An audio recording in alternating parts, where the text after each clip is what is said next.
All right, folks. Norwegian Cruise Line just launched their brand new ship, Norwegian Luna. Now, I've been on a lot of ships, and every time one comes out, everybody loses their mind over the water slides and the restaurants and the big fleshy stuff and the surf, and that's all fine. But not for you and I. We want to know the stuff that actually matters. How far is my cabin from the elevator? Is there a quiet place to sit that isn't surrounded by screaming kids? Can I get a decent meal without downloading 6 applications? So today I'm giving you the Senior Fit Scorecard for Norwegian Luna. The real stuff nobody else is telling you. Let's dive in. The Norwegian Luna is a Prima Plus class ship.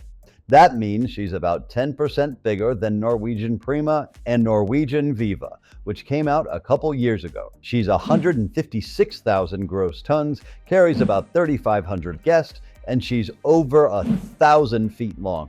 That's a big girl. Now here's what that means for us. More space per passenger is genuinely a good thing. Wider hallways, bigger pool decks, more room to breathe.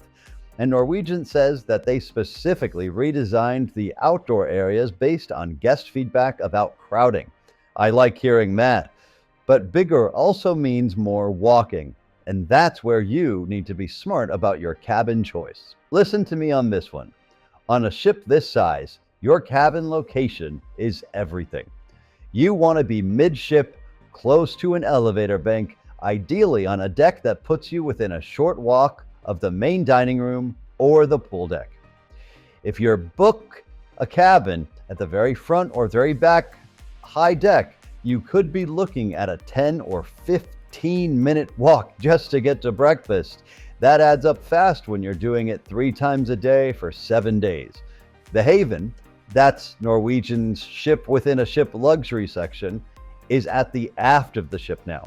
Private pool, private restaurant, private bar, and butler service. They'll literally draw a bath for you. If you've got the budget, it's a beautiful setup. Suites have floor-to-ceiling glass and extended balconies, but you're paying a premium, and for a lot of us, a well-located balcony cabin midship will do the job. For dining, the Norwegian Luna has the normal Norwegian setup. Hudson's Commodore room, the Indulge food hall with all the international options.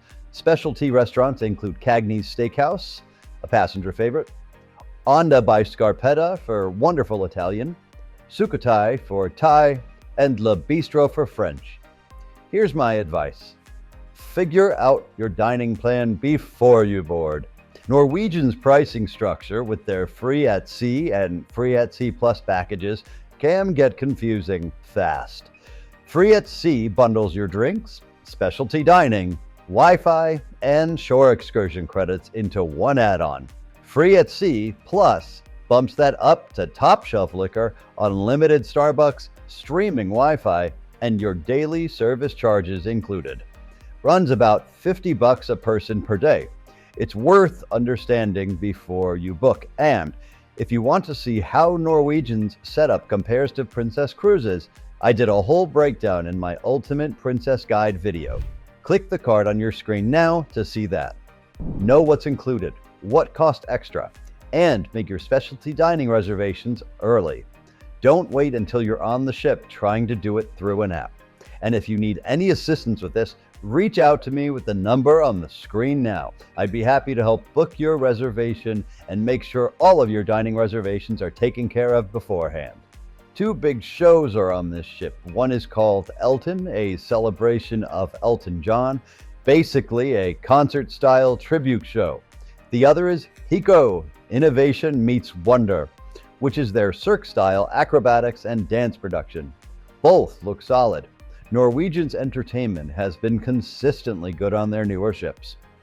They've also got something called the Glow Court, which is an interactive gaming space, which admittedly is more for the grandkids, but honestly, I would probably wander in there myself and take a look.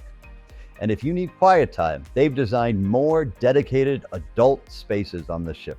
Adults-only retreats, quiet lounging areas with ocean views. That matters when you're sharing a ship with 3,500 other people. So where's the ship going? Well, the Norwegian Luna is doing 3 and 4 night Bahamas runs plus 7-day Eastern Caribbean itineraries through the spring and summer of this year. Ports include Puerto Plata, St. Thomas, and Great Stirrup Cay, which is Norwegian's private island in the Bahamas. They just added a pier and tram service there, which is a huge accessibility win. No more tendering. Come November, she switches to Western Caribbean, Roatan, Cozumel, and Harvest Cay in Belize, which is Norwegian's other private island destination. Then, April 2027, she moves to New York for Bermuda runs. So here's my honest take. The Norwegian Luna is a beautiful ship with some genuinely thoughtful design improvements. The expanded outdoor space, reduced crowding, the haven upgrades, all good stuff. But she is still a mega ship, and mega ships come with a mega ship challenge. Long walks, big crowds at peak times, and that reliance on an app for most everything. If you're an active senior who doesn't mind a big ship and you pick your cabin wisely, Luna could be a fantastic cruise. If you prefer something quieter and more intimate, this probably isn't your ship. Know yourself, know what you want, and book accordingly.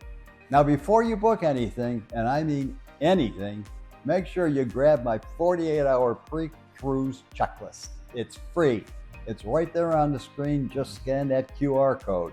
It covers everything you need to handle in the 2 days before you step on any ship. I use it myself every time. Scan it, download it, thank me later. And until that time, have a safe journey and bon voyage.